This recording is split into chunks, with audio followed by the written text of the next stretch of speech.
Halo, Assalamualaikum warahmatullahi wabarakatuh. Saya Sinta Novianti dari SMP Negeri 28 Depok. Di sini saya CGP angkatan 10 sama rekan saya sebagai observi atau supervisi. Nanti memperkenalkan diri. Waalaikumsalam, terima kasih Ibu Sinta. Senang sekali di sini saya sebagai observi. Nama saya Rosaini Damani. Saya mengajar kelas 7 di SMP Negeri 28 Depok. Dan kebetulan, alhamdulillah senang sekali dengan kedatangan Ibu Sinta sudah mempercayai saya sebagai observi. Terima kasih Bu Sinta. Sama-sama kerjasamanya. Kita mulai dengan kelas supervisi ya, Bu Seni. Gimana kabarnya di sini? Alhamdulillah, kebetulan tadi baru selesai ngajar namanya kelas sore ya.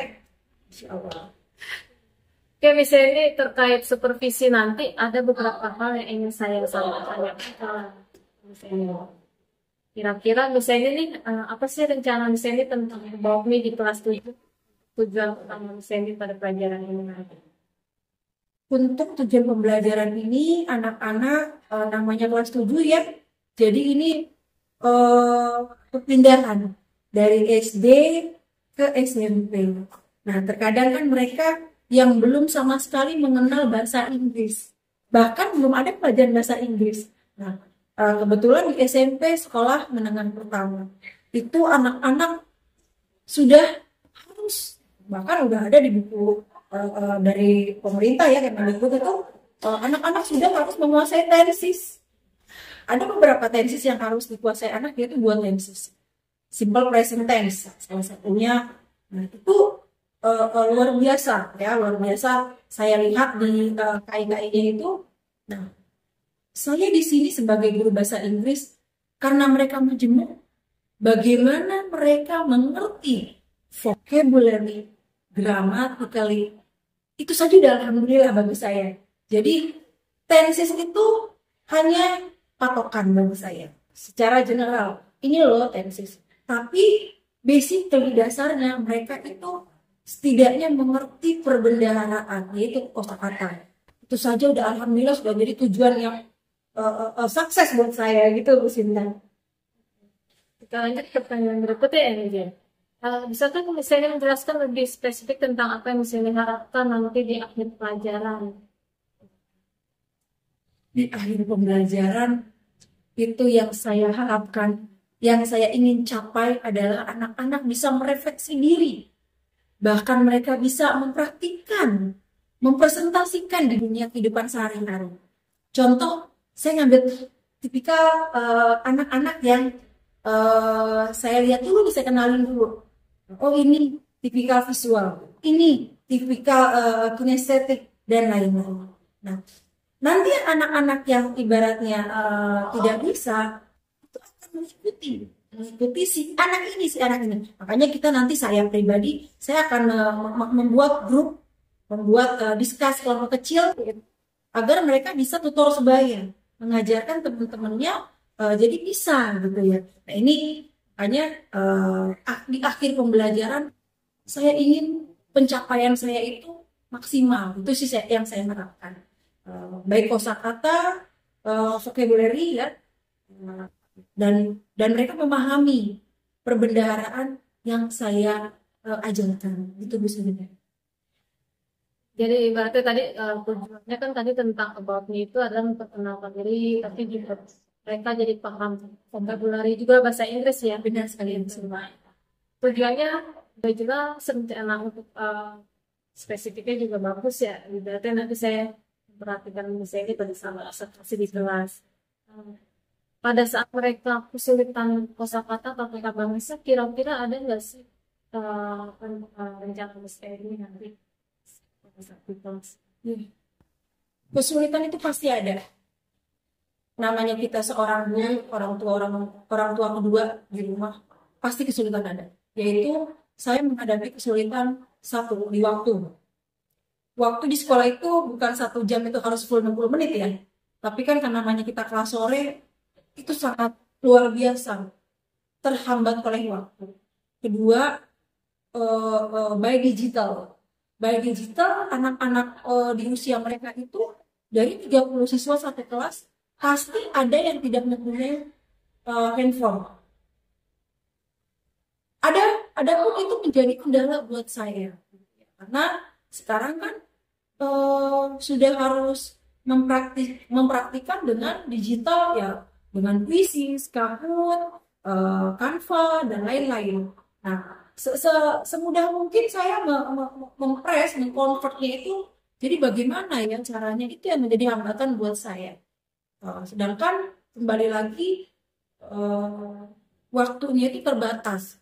Saya harus menjelaskan lewat PPT pun, ya bela elektronik mereka tidak punya, itu Bu Sinta. Kendalanya Seenggaknya kendalanya tadi sudah diperhitungkan ya kan, nanti tinggal pada saat observasi kan, memang kendala di sekolah kita seperti itu waktu. Pada saat misalnya menyampaikan materi untuk nanti, kira-kira ada nggak sih tugas kelompok gitu? Tugas apa ada? Alhamdulillah ada. Nanti kita bikin kelompok kecil ya, diskus terus bayar. Berarti rencana misalnya untuk rencana aksi pada saat observasi nanti selalu sudah rencana di modul ajar ya? Iya. Oke, terima kasih Miss Seni, senang bekerja sama dengan Miss Seni. Nanti kita bertemu di observasi. Semoga ada anak-anak, semoga ada kemajuan ya, walaupun terhambat dengan waktu. Ini harus cari solusinya bagaimana kalau kelas sore ini. Terima kasih Bu Sinta. Saya juga belajar dari saya. Selamat Bu Sinta.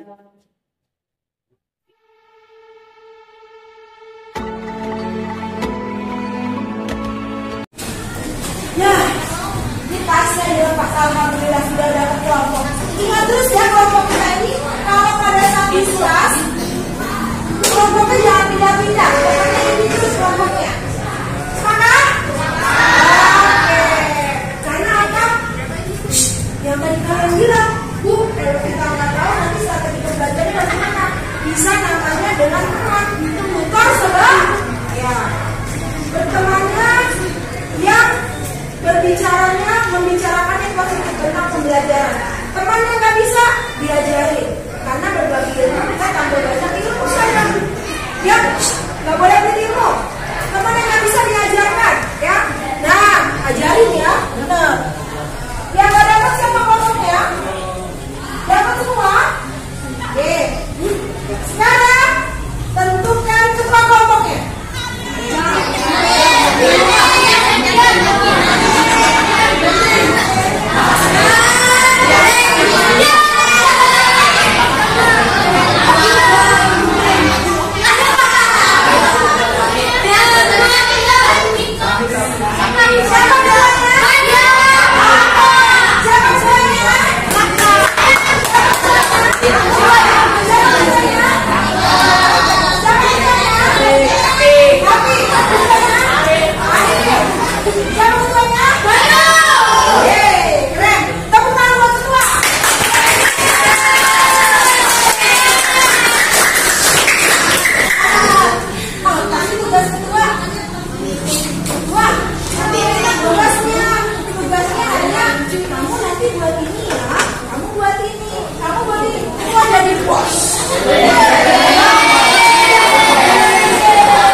Oke,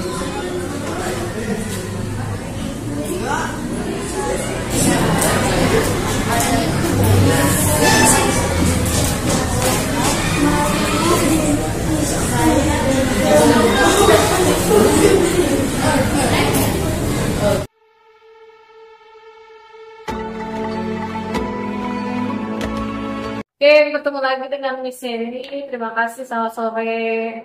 Terima kasih atas kesediaan Miss Yeni untuk sesi pasca observasi ini. Bagaimana sih Miss Yeni perasaannya tentang pembelajaran tadi pada saat observasi? Alhamdulillah, semua sudah saya berikan materi. Kembali lagi, waktu. Tadi kan Ibu lihat sendiri tadi ya, saya sudah meminimalisir dengan materi yang saya punya, teaching aid-nya saya punya, sumbernya juga saya sudah ada. Tapi kembali lagi, waktu, time is over for the teaching. Iya, senang sih dengarnya Pak. Soalnya saya juga melihat untuk ada tujuan pembelajaran yang bisa diajarkan, terus ada diskusi juga ya gitu.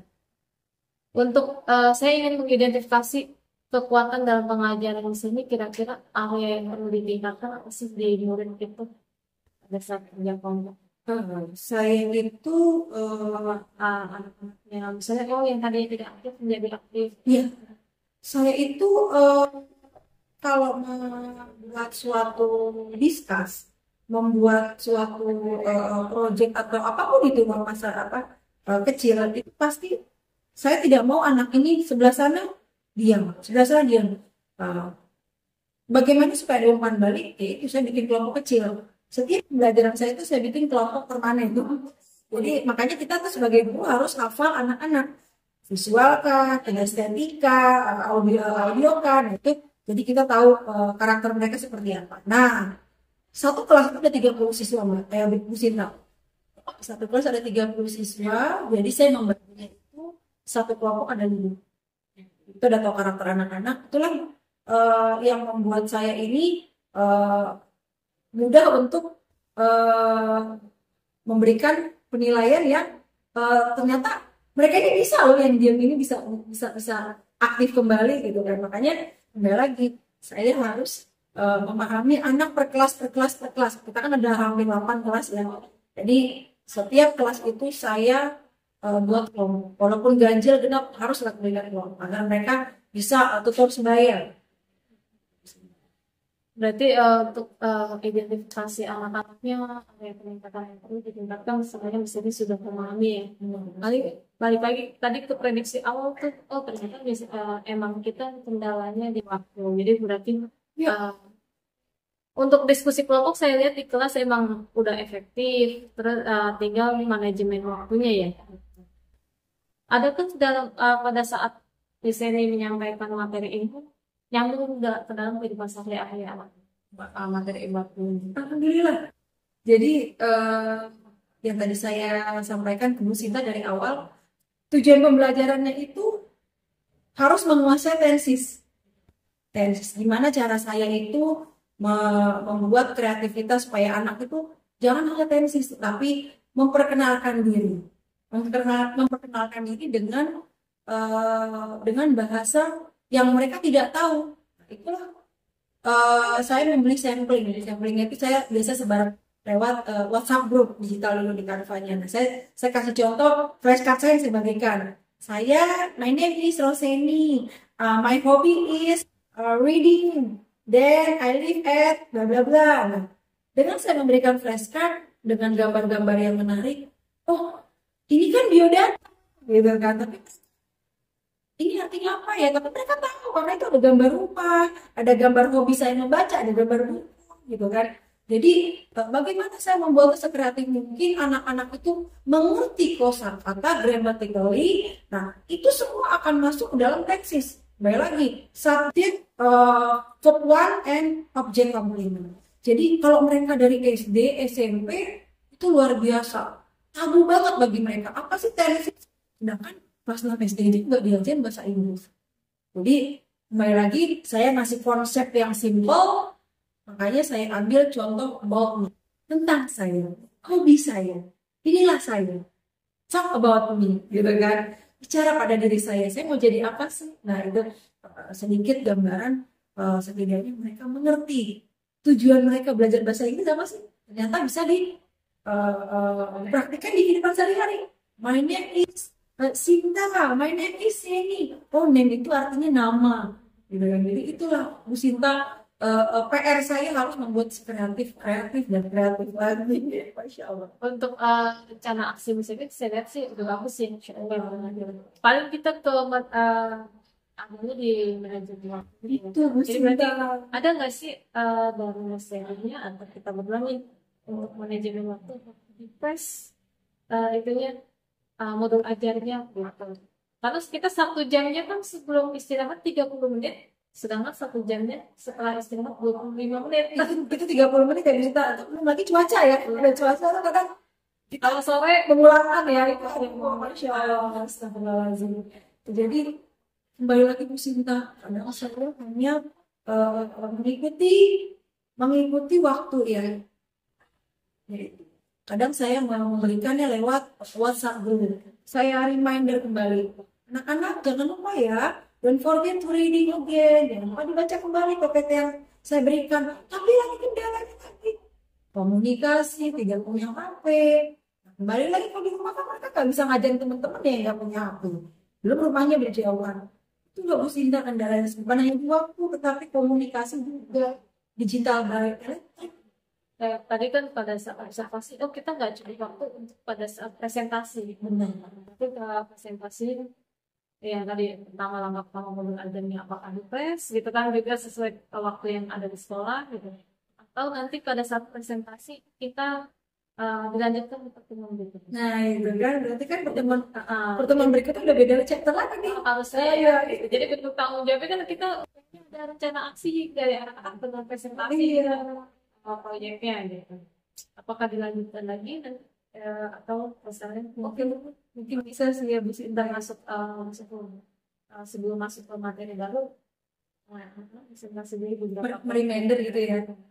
Bisa juga sih nanti masukan yang bisa saya ambil. Jadi nanti mungkin walaupun sisa 30 menit atau 25 menit 15 menit untuk presentasi boleh bisa kayak. Iya, supaya kita saya itu perempuan di gambar itu pada di handphone ketiga.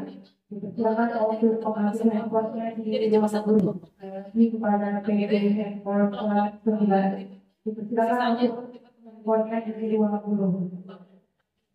Berarti walaupun sore kita ini tentang efek, apalagi saya kan di jam-jam rawan ya Bu Sinta ya. Di jam-jam rawan itu kan paling juga sore. iya, itu ada yang 25 menit, kadang sudah dipulangkan karena cuaca gitu kan. Berarti saya bisa ya ambil 5 atau 10 menit sampling lah ya. Baik Bu Sinta, saya akan coba. Berarti ntar kita tinggal kerjasama lagi. Terima kasih Mas Eni ya, terima banget punya kekuatan pasca observasi ini. Kita kerjasama gimana untuk pembersihan di 20. Amin. Oke, terima kasih. Terima kasih sharing ilmunya ya. Sama-sama.